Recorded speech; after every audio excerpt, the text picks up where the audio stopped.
امام حضرت زین العابدین علیہ السلام جب دعا مانگتے تو اس کی ابتدا خدائے بزرگ و برتر کی حمد و ستائش سے فرماتے، چنانچہ اس سلسلے میں فرمایا، سب تعریف اس اللہ کے لیے ہے جو ایسا اول ہے جس کے پہلے کوئی اول نہ تھا، اور ایسا آخر ہے جس کے بعد کوئی آخر نہ ہوگا۔ وہ خدا جس کے دیکھنے سے دیکھنے والوں کی آنکھیں عاجز اور جس کی توصیف و ثنا سے وصف بیان کرنے والوں کی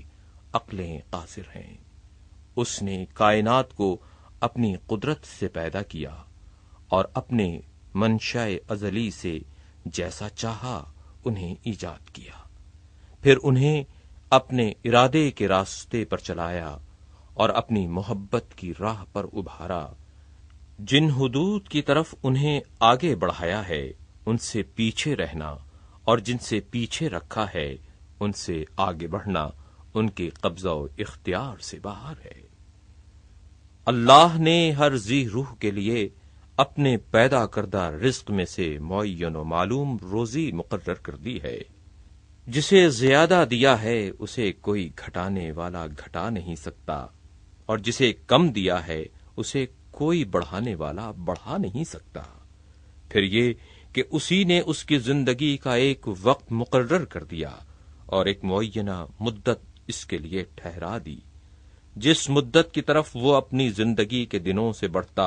اور اپنے زمانہ زیست کے سالوں سے اس کے نزدیک ہوتا ہے، یہاں تک کہ جب زندگی کی انتہا کو پہنچ جاتا ہے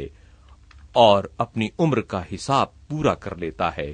تو اللہ اسے اپنے ثواب بے پایاں تک جس کی طرف اسے بلایا تھا، یا خوفناک عذاب کی جانب جسے بیان کر دیا تھا، قبض روح کے بعد پہنچا دیتا ہے، تاکہ اپنے عدل کی بنا پر بروں کو ان کی بداعمالیوں کی سزا اور نیکوکاروں کو اچھا بدلہ دے۔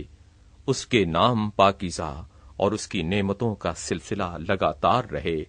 وہ جو کرتا ہے اس کی پوچھ گوچھ اس سے نہیں ہو سکتی اور لوگوں سے بہرحال باز پرس ہوگی۔ تمام تعریف اس پروردگار عالم کے لیے ہے کہ اگر وہ اپنے بندوں کو حمد و شکر کی معرفت سے محروم رکھتا، ان پے ہم عطیوں پر جو اس نے دیے ہیں اور ان پے در پے نعمتوں پر جو اس نے فراوانی سے بخشی ہیں، تو وہ اس کی نعمتوں میں تصرف تو کرتے مگر اس کی حمد نہ کرتے، اور اس کے رزق میں فارغ البالی سے بسر تو کرتے مگر اس کا شکر بجا نہ لاتے، اور ایسے ہوتے تو انسانیت کی حدوں سے نکل کر چوپایوں کی حد میں آ جاتے، اور اس کی توصیف کے مصداق ہوتے جو اس نے اپنی محکم کتاب میں کی ہے کہ وہ تو بس چوپایوں کے مانند ہیں بلکہ ان سے بھی زیادہ راہ راست سے بھٹکے ہوئے۔ تمام تعریف اس اللہ کے لیے ہے کہ اس نے اپنی ذات کو ہمیں پہچنوایا اور حمد و شکر کا طریقہ سمجھایا، اور اپنی پروردگاری پر علم و اطلاع کے دروازے ہمارے لیے کھول دیے، اور توحید میں تنزیہ و اخلاص کی طرف ہماری رہنمائی کی، اور اپنے معاملے میں شرک و کجروی سے ہمیں بچایا۔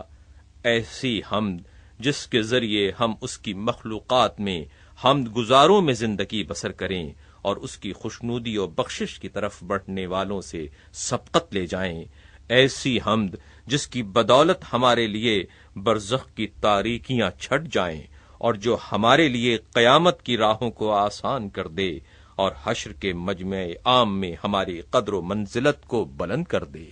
جس دن ہر ایک کو اس کے کیے کا بدلہ دیا جائے گا، اور ان پر کس طرح کا ظلم نہ ہوگا، جس دن کوئی دوست کسی دوست کے کچھ کام نہ آئے گا اور نہ ان کی مدد کی جائے گی۔ ایسی حمد جو ایک لکھی ہوئی کتاب میں ہے جس کی مقرر فرشتے نگہداشت کرتے ہیں، ہماری طرف سے بہشت بری کے بلند ترین درجات تک بلند ہو۔ ایسی حمد جس سے ہماری آنکھوں میں ٹھنڈک آئے جبکہ تمام آنکھیں حیرت و دہشت سے پھٹی کی پھٹی رہ جائیں، اور ہمارے چہرے روشن و درخشاں ہوں جبکہ تمام چہرے سیاہ ہوں گے۔ ایسی حمد جس کے ذریعے ہم اللہ کی بھڑکتی ہوئی اذیت دہ آگ سے آزادی پا کر اس کے جوارے رحمت میں آ جائیں۔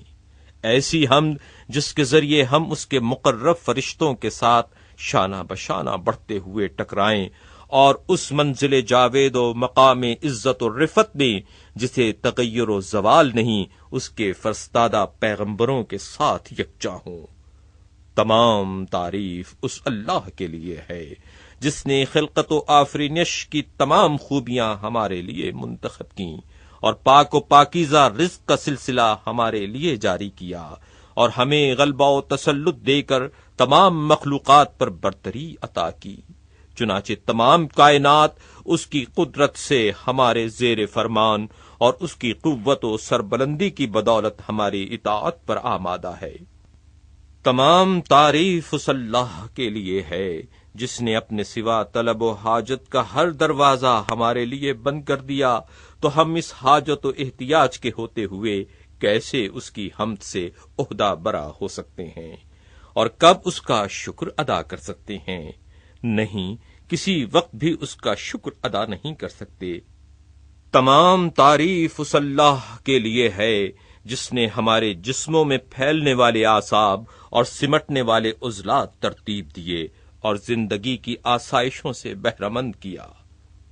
اور کار و کسب کے اعضاء ہمارے اندر ودیت فرمائے اور پاک و پاکیزہ روزی سے ہماری پرورش کی اور اپنے فضل و کرم کے ذریعے ہمیں بے نیاز کر دیا اور اپنے لطف و احسان سے ہمیں نعمتوں کا سرمایہ بخشا۔ پھر اس نے اپنے اوامر کی پیروی کا حکم دیا تاکہ فرما برداری میں ہم کو آزمائے اور نواہی کے ارتکاب سے منع کیا تاکہ ہمارے شکر کو جانچے، مگر ہم نے اس کے حکم کی راہ سے انحراف کیا اور نواہی کے مرکب پر سوار ہو لیے۔ پھر بھی اس نے عذاب میں جلدی نہیں کی اور سزا دینے میں تاجیل سے کام نہیں کیا، بلکہ اپنے کرم و رحمت سے ہمارے ساتھ نرمی کا برتاؤ کیا اور حلم و رافت سے ہمارے باز آ جانے کا منتظر رہا۔ تمام تعریف اس اللہ کے لیے ہے جس نے ہمیں توبہ کی راہ بتائی کہ جسے ہم نے صرف اس کے فضل و کرم کی بدولت حاصل کیا ہے، تو اگر ہم اس کی بخششوں میں سے اس توبہ کے سوا کوئی نعمت شمار میں نہ لائیں تو یہی توبہ ہمارے حق میں اس کا عمدہ انعام، بڑا احسان اور عظیم فضل ہے، اس لیے کہ ہم سے پہلے لوگوں کے لیے توبہ کے بارے میں اس کا یہ رویہ نہ تھا۔ اس نے تو جس چیز کے برداشت کرنے کی ہمیں طاقت نہیں دی وہ ہم سے ہٹا لی اور ہماری طاقت سے بڑھ کر ہم پر ذمہ داری عائد نہیں کی، اور صرف سہل اور آسان چیزوں کی ہمیں تکلیف دی ہے، اور ہم میں سے کسی ایک کے لیے حیل و حجت کی گنجائش نہیں رہنے دی۔ لہذا وہی تباہ ہونے والا ہے جو اس کی منشا کے خلاف اپنی تباہی کا سامان کرے، اور وہی خوش نصیب ہے جو اس کی طرف توجہ و رغبت کرے۔ اللہ کے لیے حمد و ستائش ہے، ہر وہ حمد جو اس کے مقرب فرشتے، بزرگ ترین مخلوقات اور پسندیدہ حمد کرنے والے بجا لاتے ہیں، ایسی ستائش جو دوسری ستائشوں سے بڑھی چڑھی ہوئی ہو، جس طرح ہمارا پروردگار تمام مخلوقات سے بڑھا ہوا ہے۔ پھر اسی کے لیے حمد و ثنا ہے، اس کی ہر نعمت کے بدلے میں جو اس نے ہمیں اور تمام گزشتہ و باقی ماندہ بندوں کو بخشی ہے، ان تمام چیزوں کے شمار کے برابر جن پر اس کا علم حاوی ہے، اور ہر نعمت کے مقابلے میں دگنی چوگنی جو قیامت کے دن تک دائمی و ابدی ہو۔ ایسی حمد جس کا کوئی آخری کنار اور جس کی گنتی کا کوئی شمار نہ ہو، جس کی حد و نہایت دسترس سے باہر اور جس کی مدت غیر مختتم ہو۔ ایسی حمد جو اس کی اطاعت و بخشش کا وسیلہ، اس کی رضامندی کا سبب، اس کی مغفرت کا ذریعہ، جنت کا راستہ، اس کے عذاب سے پناہ، اس کے غضب سے امان، اس کی اطاعت میں معین، اس کی معصیت سے مانے اور اس کے حقوق و واجبات کی ادائیگی میں مددگار ہو۔ ایسی حمد جس کے ذریعے ہم اس کے خوش نصیب دوستوں میں شامل ہو کر خوش نصیب قرار پائیں اور ان شہیدوں کے زمرے میں شمار ہوں جو اس کے دشمنوں کی تلواروں سے شہید ہوئے۔ بے شک وہی مالک و مختار اور قابل ستائش ہے۔